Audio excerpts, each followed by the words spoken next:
right, this is Steve with Macro and Cheese. There's a heavy weight on me. On this podcast, I enjoy talking about macroeconomics and all the possibilities that understanding it can bring to people, especially in terms of radicalizing their minds and freeing them from the very narrow constructs that we're allowed to discuss in public, and more importantly, for the future of mankind. I see macroeconomics as the key to doing that, but we're witnessing the mass genocide being perpetrated upon the Palestinian people. As oppressed people, they have every right to defend themselves and free themselves for self-determination. And the world is in absolute horror. And yet the United States and other nations are basically hand in glove with what I see as a fascist religio-nationalist state pushing the worst of what we've seen when I think of World War II, the kind of ethnic cleansing that you can only see when you conjure up Hitler. It's so hard to conceive that we're watching this happen right before our eyes.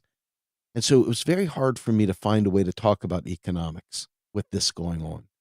In fact, it's been hard for me to do much of anything lately because it has weighed so heavily on me. I feel powerless. I feel hopeless. And I reached out to my friend David Fields, and he sent me a link, and it was Economists for Palestine under the Union for Radical Political Economics. And I read this. The two things that are on my mind the most right now: plight of the Palestinians as they're being slaughtered, and macroeconomics. It all came together. And so I said, David, let's do a podcast. And he gratefully agreed.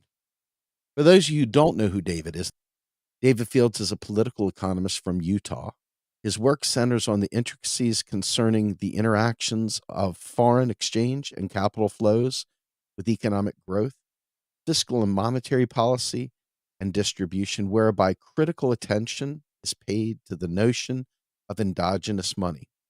He also delves into the political economy of regional development to study patterns with respect to the nature of housing, social stratification, and community planning. And David is definitely a brother of the working class. As we've talked many times, we share many of the same political sensibilities. And so it's a great honor and pleasure to have my friend David Fields join me today. Welcome to the show, sir. Thanks, Steve. It's a pleasure to be here. Very somber times. Words ultimately can't express the horror that we're facing, but those times require to speak up if you can, even if it's shaking. So it's an absolute pleasure to be here and converse with you and engage now more than ever. Absolutely. A lot of people think I'm a loose cannon, and I typically look at the individuals that take that perspective, and I think you're an awful cautious, very conservative person that are not really taking the gravity of a situation and calling it for what it is. And it often comes off as very calculated and measured and non-specific, and really in the end, a waste of time because they didn't really say anything. They were so cautious, so careful, so unprepared to speak to the calamity that's before them. Yeah, Why even say anything? It's just noise. And one of the things that we talked about offline was that we need absolute clarity. absolutely. We need to speak unabashedly. And there's nothing wrong with feeling rage, because when genocide's occurring, rage is the appropriate response. Well, what did Malcolm X once say? Malcolm X said, anger is a gift. Amen. And what he meant by that is that in the face of horror, tragedy, injustice, violence, discrimination, indented servitude, whatever, you get angry and you speak up. And it's hard to do. It's very hard to do. There's no question. But if you can, the power that it illuminates is insurmountable. And in fact, it reminds me of a quote by John Stuart Mill. We won't talk about his utilitarianism, but John Stuart Mill, who once said, "It's better to be an unhappy Socrates than a contented fool." And that quote now is more significant than ever, I think. Agreed. A lot of economists are very cautious in their speech. They're very calculated. And when I talk to regular people, there are people that are okay with that. Yep. But there's a large swath of people out there who are radical activists trying to bring about change. And when you try and explain economics to them, they think of these cautious speakers, these timid voices that are not willing to really advocate for radical change, Exactly. where radical change is necessary for survival. Absolutely. And you were the one that shared with me The Economist for Palestine, and just came out November 8th. Really powerful statement. And I was wondering if maybe you could talk to us a little bit about this, how it came about, Yeah. the struggle you went through to even get it written, and take us through this. Well, it was a cooperative effort amongst members of the Union for Radical Political Economics, which is an organization that's been around since the 60s to bring radical political economy against the mainstream, talk about social justice, talk about the no-nos of Marx and stuff to bring about radical transformation of the system, which is capitalism that breeds injustice on so many levels. So given that tradition of URPE, it would be wise, especially now, to make a statement as powerful as that statement. But it wasn't a smooth process. There was a lot of discussion, there was a lot of disagreement. Ultimately, we got it passed, which is fantastic. But this brings me to where I want to talk about what it means to do radical political economy. In my view, and I want to preface by saying that this is coming from somebody who grew up Jewish.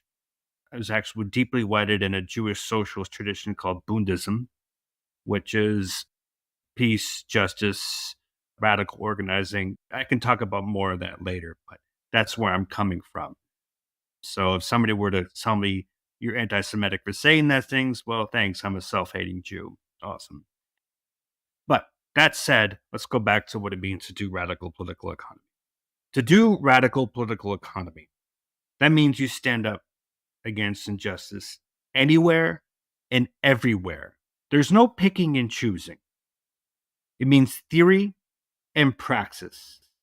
So that means if you're standing up against plutocracy, which is the United States, you better be standing up against apartheid everywhere and what is now genocide against the Palestinians.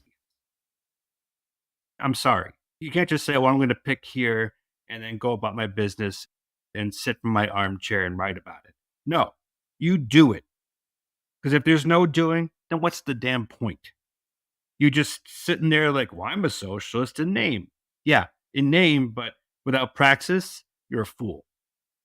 And I apologize if I seem very emotional about this, but it hit a nerve because there are folks out there that think they can just pick and choose and think that they're part of the movement. And I, for one, not just me and others, think, no, no, sorry. So luckily, we were able to capture that essence. And the majority of us at URPE reflected that. And we came out with this, what I think is an outstanding statement saying that we're not going to tolerate this. We are not going to tolerate this. If we are radical political economists, we're going to stand forthright and we're going to say no. Because if we want to radically change circumstances to maximize our human potential, this is a glaring, glaring injustice that needs immediate rectification and ending for that matter. Because if not, apologetic reformism, which has gotten us nowhere. Now, I also want to talk about, and I think it's necessary, especially now, well, what Israel means and what's going on. There's this ideology. It's called Zionism. And in fact, in 1975, I forget the resolution number, but in 1975, the United Nations even confirmed that Zionism, and going back to the NAPCA, which was the complete removal of Palestinians to set up the state of Israel. In 1975, they said, yes, Zionism is indeed a racist, genocidal ideology. But unfortunately, they got overturned in the early 90s with another UN resolution in order for Israel to accept peace proceedings, which obviously hasn't done anything, has it? So, in my view, and others would agree with me, I think, to do radical political economy, you're going to have to challenge this essence called Zionism. Because when it's played out, it means ethnic cleansing, settler colonialism, and ultimately a final solution. I hate to use those words because it brings up the big H word in history, but I'm sorry, it's happening again. The final solution of complete genocide, which is what we're witnessing there. And to not bring those two characteristics together, and this is coming from a Jewish person, never again, which is supposed to bring about peace, is being bloody commodified. And it makes me reflect upon the wonderful work of Norman Finkelstein, who is outstanding person, especially now. Now he's not an economist, but he's putting theory to praxis, saying that, look, as a Jewish person, we're family on both sides. We're completely wiped out in the Holocaust. And this is from Norman Finkelstein. What we're witnessing is a complete repeat.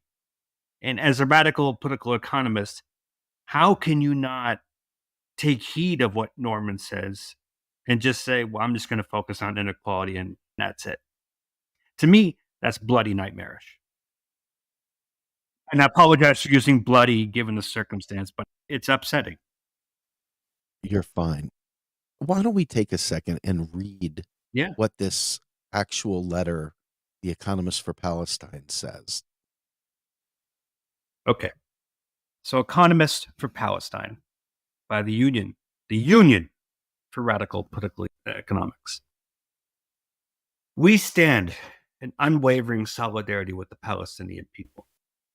Since October 7th, 2023, over 2 million people have faced a brutal onslaught by the Israeli military and state.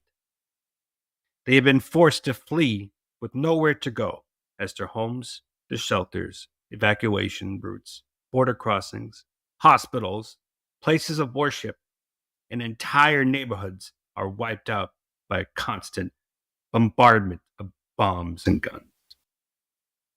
We mourn the civilian deaths, Israel's retaliation for the October 7th incursion. Now, I want to say that probably a better word than incursion is the blowback for what happened on October 7th when Hamas committed those. Now, there's no excuse for what they did. It's terrible. But one could argue that what led to Hamas's unsavory actions that day was blowback from what Israel has done to the Palestinian people.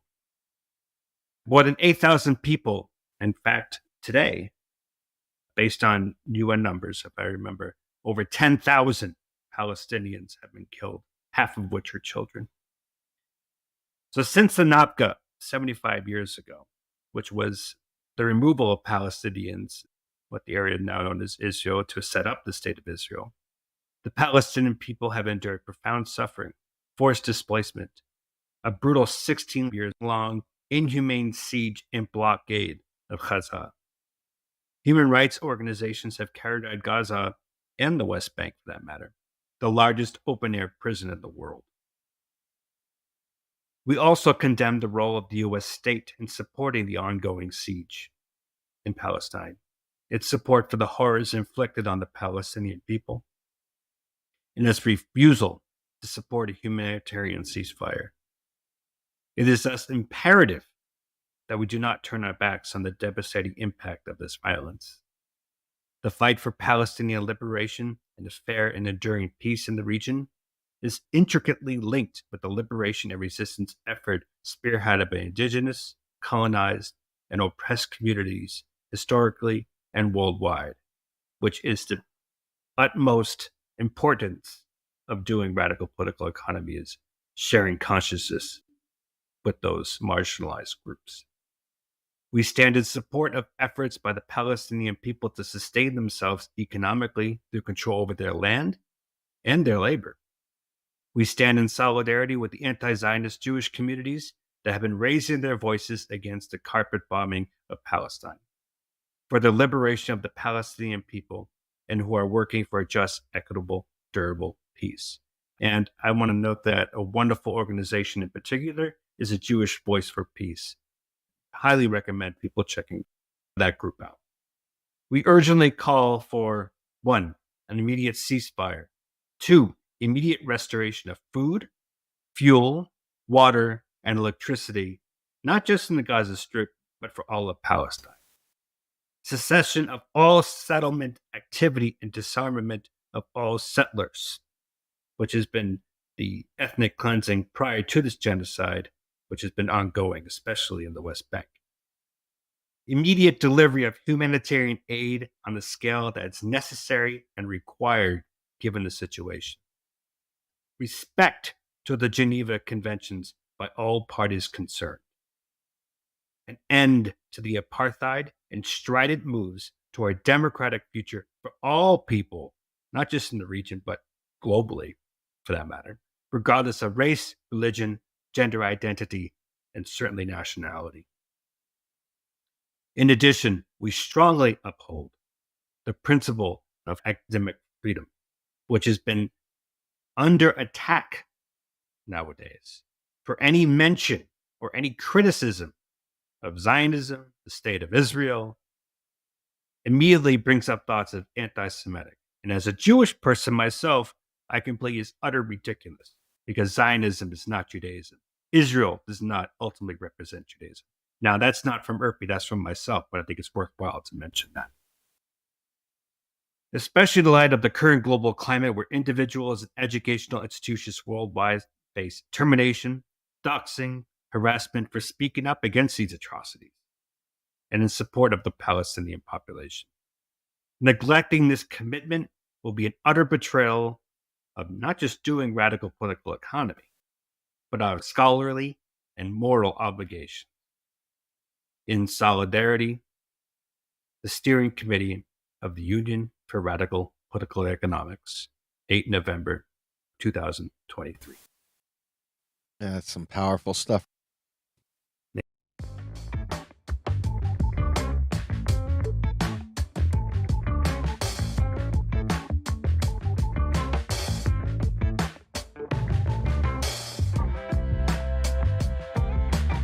Thank you.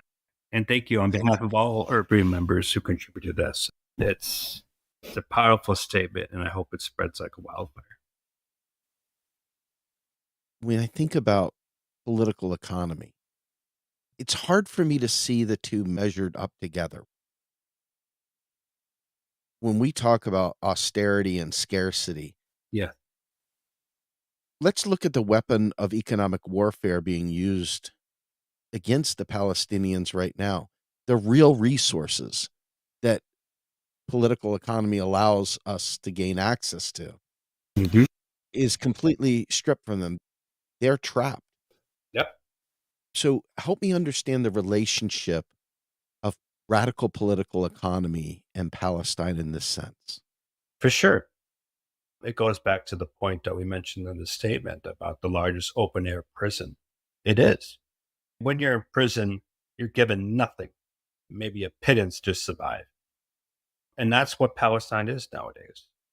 And especially now as it faces a complete and utter collapse by the genocide being committed by Israel. So without food, without healthcare, without shelter, without moral support, without anything which constitutes the means of human survival. And might go back to do radical political economy is to maximize human potential.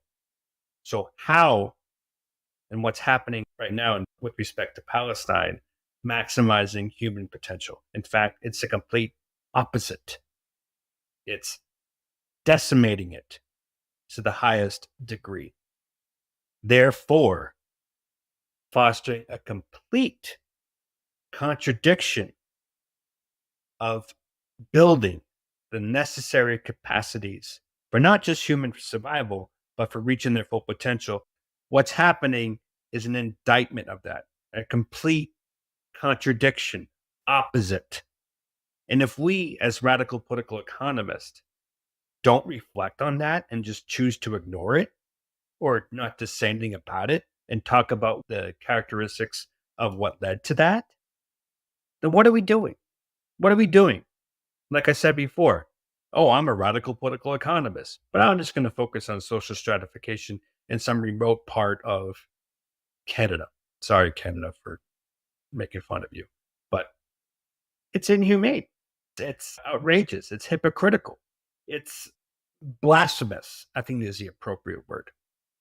And one of the reasons, and I think it's appropriate, why folks or talking heads of mainstream economics and other topics with tech can keep on going because, well, economics is just focusing on the particulars and doing their models and yada, yada, yada.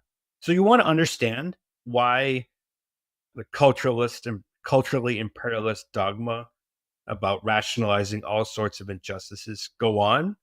Well, here's your reason. It's a fact that folks who claim to do the complete opposite are not doing what they're supposed to do, breaking theory from praxis. You want to know why? The shit about stupid general equilibrium models and all this stuff that doesn't really talk about humanity. You want to know why it keeps going on? This is why. Because we choose to go off in our corners in our respective areas, do our micro projects, get tenure. I don't know, that's under scrutiny now, right? And just forget about the movement.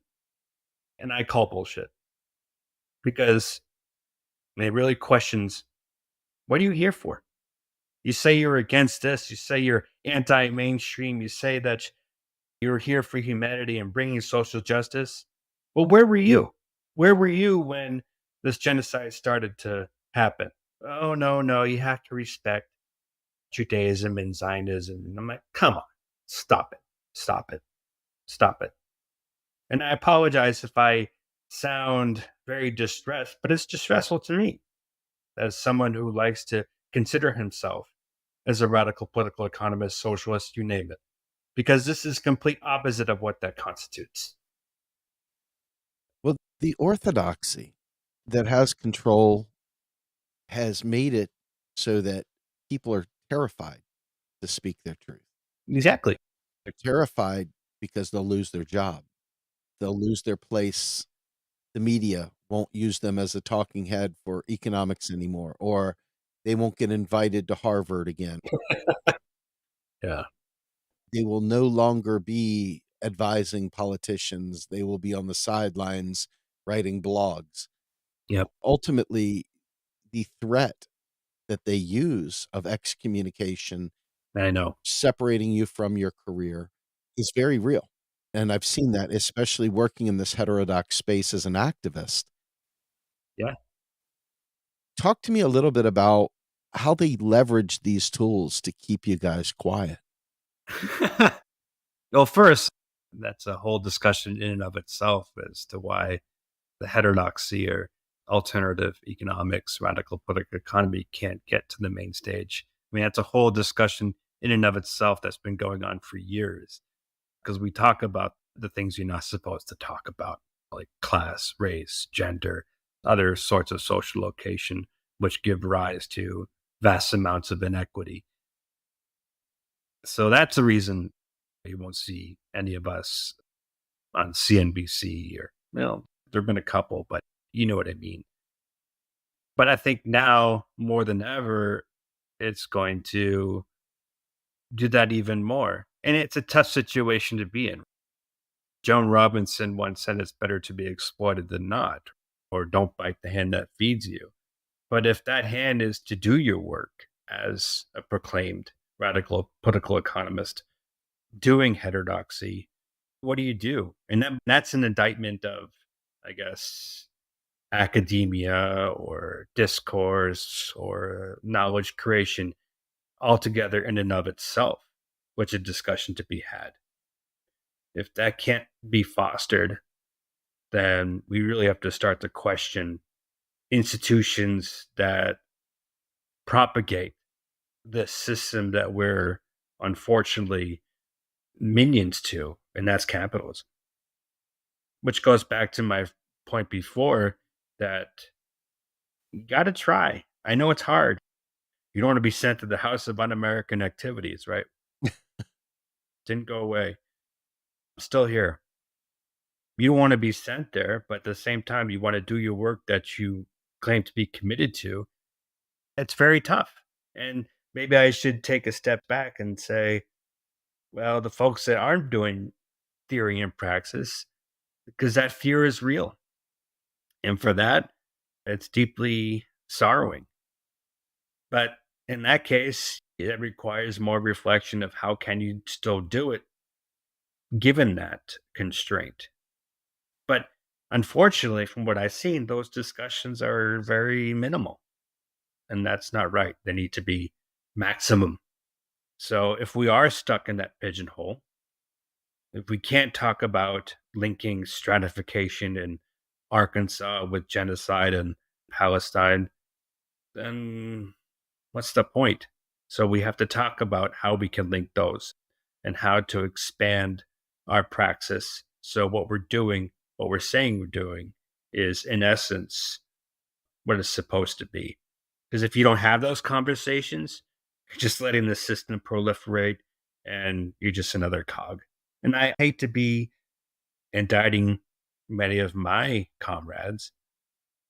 Hopefully I'm not. If I am, I deeply apologize, but I see why. And I wish that could change. The concept of economics in and of itself is basically, I don't know if the right word is efficient, but Be careful with that word. Be careful. I know I trembled as I said it. But for lack of a better term, and maybe you can give a better term, but is to mobilize resources, basically. Yeah. The object of economics is, in fact, mobilizing resources. And there has to be some sort of moral compass that drives the political economy. There's always a class interest. Yeah. If you know the information you have can fundamentally save lives and you stay quiet, what's the point of it? Hmm. And you have guilty knowledge. So one might say that by proxy, you have facilitated the very evil that you are morally against. And I think the more people that speak truth to power will find other kindreds willing to do the same. Yeah. Absolutely. And I believe that it takes people of courage to step out and do that. Yeah. And there's a way to do it. Talk about that. I'm just going back to the tradition of political economy in and of itself. The Ricardos, yeah, we already mentioned Marx, but even Adam Smith and others, where it wasn't economics about supply and demand bullcrap and general equilibrium bullcrap and my pseudo mathematical model of constrained optimization is better than yours. No, it was none of that shit. It was the study of how humans extract from nature the means to, in fact, survive. And that begged the questions of how do we do that? Who gets to decide how the surplus is distributed? Who then gets to define the institutional configurations of what's going to govern that distribution and those mechanisms? What type of nature are we dealing with? Et cetera, et cetera.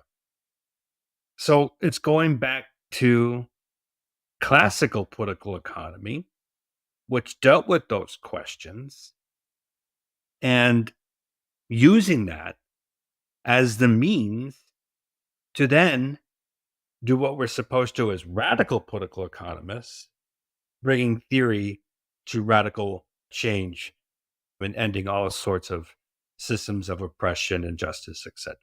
So there is a way, and that means getting rid of this economic bullshit, mainstream dogma that prevents us from sticking our necks out and being the activists that we claim to be.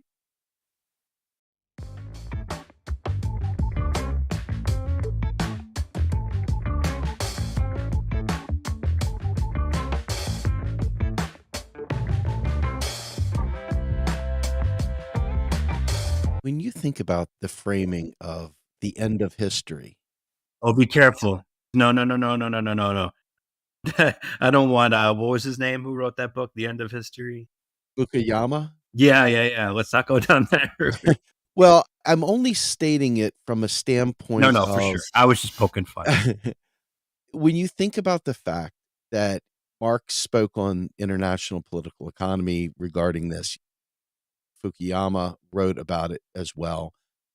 But this is the concept that this is it. There is no more. Yeah. And this is the way it will always be. And so changing that, there's a huge contradiction. But this concept is a bit terrifying. And I believe that people have said, we can't do anything about it, so let's just go with it. Yeah. Well, what did Margaret Thatcher say? So many things she said. No, I know that she said a lot of shit. But what was the one phrase that she said that There's no such thing as public money. There's only taxpayer dollars. yes, yes, yes. That wasn't the one I was thinking of, but it's sort of related. But yes, I'm glad you brought that one up. She also said there is no alternative, Tina. Yep. which is kind of related to what you said about that. Yes. We can talk about that because that's important. But for the sake of what we're talking about right now, people say words are just words. Sorry, words matter. Discourse matters. Discourse is not an entity separate from the political economic conditions of where it came from. It's deeply embedded. So when they came up with these concepts of Tina and end of history and all the other dogma that came with it, it had a purpose. It had a purpose. With the end of the Cold War and sorry, socialism is poo poo, deal with it. We have a capitalist world system, deal with it. And it goes back to what you just said. You're pushed into a corner. Well, we're not supposed to think of alternatives. Well, what does that say about human ingenuity? Even all that talk about prowess and technological advancement, et cetera, that the mainstream likes to prioritize, really questions what that all means. In this space, you learn that corporations' number one interest is maximizing profit and shareholder value. Yep. Everything else is incidental. If you can do some good as part of a public relations campaign, great, as long as it ends up increasing shareholder value and profit maximization. And I can see why Africa is exploited because they got so many incredible natural resources. And the more you can keep them under your thumb, the more that you can discipline them and get what you need from them. And it's good to see them breaking free of that mindset and seeing alternatives crop up around. But when I think of Palestine and I think about what is the MO here? I think many people don't even understand what Zionism is. So the idea of political economy within the space of Zionism means nothing. It's just a giant black box they have no concept of. Yeah. Can you break that down, David? Sure. It's very complex and it's very hard to narrow it down. So I'm going to try my best to give it context. And this is going to bring in some international political economic dimensions and even foreign policy for that matter. And also, I'm going to talk about the hegemon of the world system, which is the US. The US establishment needs Zionism because it rationalizes US commitment to a never ending presence in the Middle East. It rationalizes a never ending support for a mechanism of constant warfare, which the US hegemon is based on, and therefore altogether rationalizes not everybody, because people deeply contest it, but it legitimates the US and its affiliates' constant extraction, exploitation of vital resources in that region, which are ever more vital. And in particular, and this is going a bit off, but I think it's important to understand given what's happening, is that, and this is a very particular example, once the Israeli establishment, I forget what area it was, but it's true, completely eviscerated a Palestinian encampment, if you will, the natural gas extractive facility was established in that location. So here's where linking the material with the ideology and linking it to broader global implications. And I'm sure there are other very similar acts as well. Even the West Bank, you have settlers destroying Palestinian villages. And you could say, well, it's the expansion, it's Zionism for Israel to be complete, et cetera, et cetera, et cetera. But West Bank has vital resources. West Bank has numerous amounts of material to ensure that the Israeli state can maintain its stranglehold and maintain its relationship with the military establishment that's the U.S. hegemon. So it's not just tearing down Palestinian communities, it's accumulation by dispossession in that area too.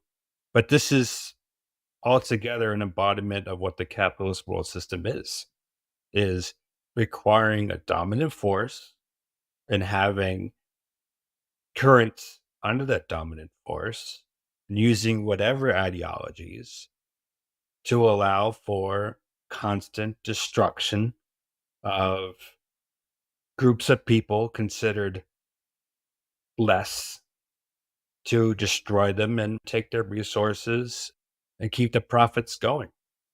Some may say, oh, that's ridiculous. That's hearsay. That's conspiracy. It's not conspiracy. It's the damn reality.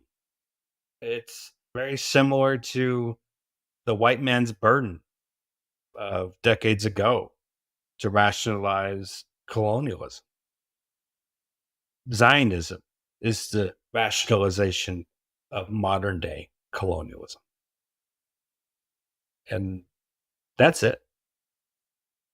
And that's what links these on the ground realities to the global capitalist system maintained by the hegemon, which is the United States, and its affiliates. That's the reality.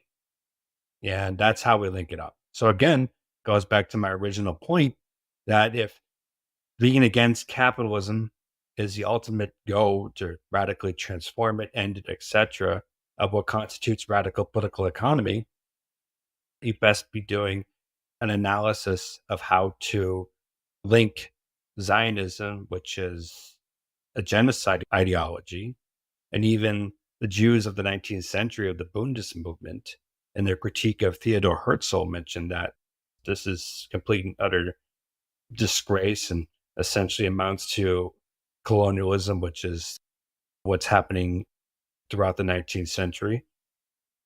That's it. And I apologize for being scatterbrained, but I'm trying to link it all together because it's a very heavy topic and all sorts of explications can be proliferated. So it's very tough to narrow down. So I'm trying to narrow it down the best way I can. One of the things that I focus on and the way I think through these problems is system thinking. If you understand the flow, Yeah. you can understand why things happen the way they do, and then can engineer the way things could be. You can come up with coherent systems responses. It's critical realism.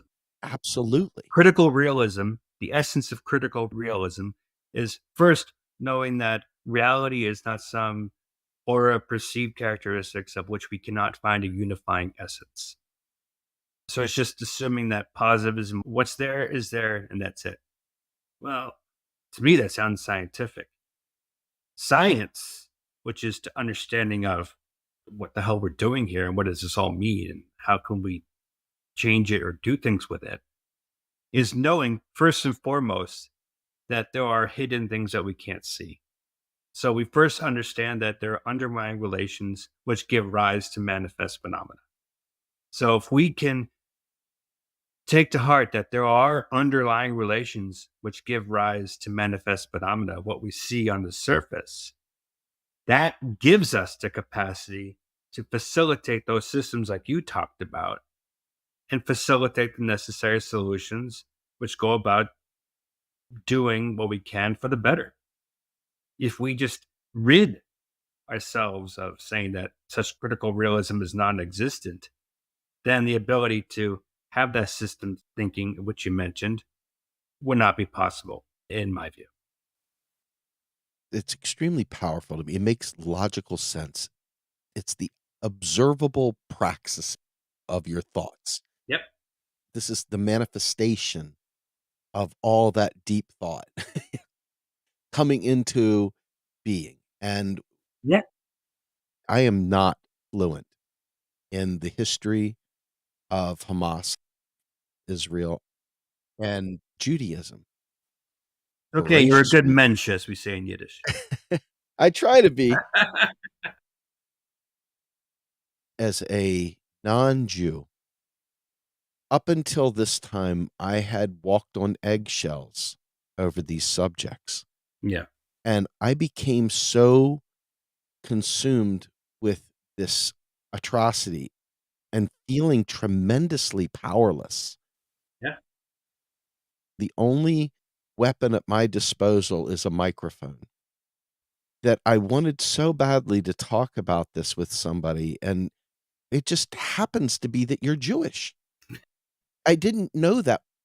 I only reached out to you because of you sending me that letter, that Economists for Palestine, the Union of Radical Political Economy letter. But you being Jewish was happenstance. I didn't know that. Yeah. Anybody that's ever sat in a chair with me for these interviews knows I don't script these, and it's intentional. I want to see where it takes us. Yeah. That's the beauty. It's a journey for me, but as somebody who has been terrified to be labeled an anti-Semite, which couldn't be further from the truth. But when you see children I know.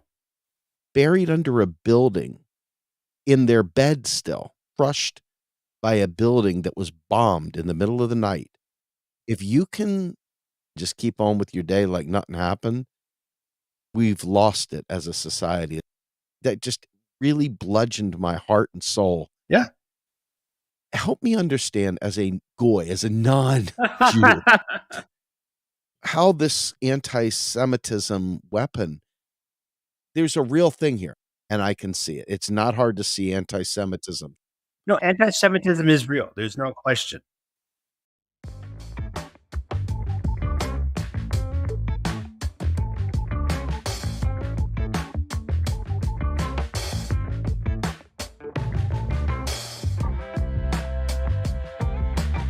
But being anti-Zionist is not anti-Jew. Exactly. Help break that down. I want people to know the difference between anti-Semitism and anti-Zionism and why it is so important. Yep. You bet. And I'll say, firstly, that anti Semitism, which is being used now for any criticism of what the fascist state of Israel is doing, is a means of censorship. So as soon as someone says, well, I think what is happening right now is genocide, and this contests the whole ideation of what Israel constitutes, you have folks out there immediately saying, oh, you're anti Semitic. You must hate Jews, or you must criticize Jews for having their homeland. I call bullshit, because Zionism is a whole other beast, mutually exclusive. What I think, and many other Jews along with me, think are the tenets of Judaism, or in Hebrew, what we call mikvah, which is the art of doing, which is treating other people with dignity and respect and following the ways of Bundism. You should check it out. Bundism. which was very popular in the 19th century, which to me, I think are the true essences of Judaism, which is justice, dignity, respect, harmony, peace. Zionism is this whole other beast that's mutually exclusive from that. Now, people will argue, well, Zionism was the means to give Jews a place of refuge from what they suffered during the Holocaust. And I get that. I get it. However, there's lots of literature, lots of documents, lots of details from that time that said, well, how's this going to solve anything? Because you're just taking the Jews and putting somewhere else and we don't have to deal with anymore. In a way, you finally got rid of the Jews out of Europe and put them in the Middle East. So you completed Hitler's final solution. Mm. But they're like the American Council on Judaism, if I recall, and others were calling out that this is not the way to do it. And to invoke something like Zionism, which goes back further than the Holocaust in the 19th century, Theodore Herzl said this is a good way to finally give Jews a way to escape the prevalence of Jewish hatred in Europe. Yeah, there's no question there was Jewish hatred. There's no question. But there's a good, significant majority, I would say, even though people won't see that as majority, throughout history from that time among Jews that said, no, this is not the way to deal with Jewish hatred by turning to an ideology which will eventually spear hatred, and that's hatred of Palestinians. So this goes back to what I said before. Zionism is a hotly contested ideology that needs to be deeply questioned. And to me, and what the UN confirmed in 1975, even though it was revoked, constitutes a fascist ideology of ethnic cleansing, settler colonialism, removal of entire ethnicity, etc. That's completely antithetical to the Judaism I know. And if someone were to really follow the principles of mikvah and claim that they are, in fact, a practicing Jew. Now, I'm not saying that, oh, other Jews are not Jewish enough for not following that. I'm just pointing something out. They would realize and say, wow, Zionism is antithetical. And that's happening. And that's what groups like Jewish Voice for Peace are doing. They're revisiting tenets like Buddhism and others, saying that no, this is not what Judaism is about. Judaism is not about rehashing the violence of what happened to us in the 30s and 40s. How is that Judaism? That's flabbergasting. And you can talk about why Israel was created, what does it mean, etc. But ultimately, the ideology that underpins that, Zionism, so Jews can have their holy land, etc., etc. History unfolds, and why should we be the ones to say, sorry, Palestinians, I know you settled here, but you got to get up and get out of here so we can come back because we're the chosen people and we need a safe refuge and yada, yada, yada. That's completely ridiculous. Now, this is not to criticize those who live in Israel, Israeli citizens. I'm not doing that. I'm just criticizing the idea of Israel, not people who live there, just the idea of Israel and what it facilitates. And it facilitates discrimination, subjugation, oppression, and now what we're witnessing, ultimately genocide, which someone who claims to follow the faith of Jewish should never, ever accept. Because then it goes back to my discussion about what it means to do radical political economy. It therefore questions, what does it mean to be a Jew? And that's a discussion that probably should be had given the times. David, this was very informative for me. I really appreciate your time. Let everybody know where we can find more of your stuff. Oh, for sure. And thank you so much for having me. And I apologize if I was scatterbrained, but it's a sensitive topic and it hits my heart, especially somebody who grew up Jewish, and seeing folks who make any sort of criticism of what's happening be called an anti-Semite. I call it ridiculous. And I'm glad you shared what you said. Like, how can you go about saying that as a non-Jew? Well, from a Jew to a non-Jew, yes, you can criticize Israel because Israel is not the tenet of Judaism. So you're good. You get a pass from me. And other Jews too. You get a pass from Jewish Voice for Peace and et cetera, et cetera. But going back to the question of where you can find my work, just Google me, David Fields, ResearchGate, political economy. My ResearchGate profile will come up and you can see all my work. But right now, given the times, I suggest folks turn to the statement from URPE because that is of utmost importance right now. And I encourage any and all folks who want to do radical political economy or do praxis and change things for the better, apply what's happening right now to other injustices, link it, and work towards a holistic solution for not final. I'm not going to go there because we know how deeply unsettling that is. A solution for transforming the world for the better. If we can contest globally, collectively against the genocide that's happening, the injustice happening, we can do anything because then it shows that nothing is insurmountable and we can change anything and everything for the radical transformation that we want. Powerful message of hope there. Thank you so much, David. You bet.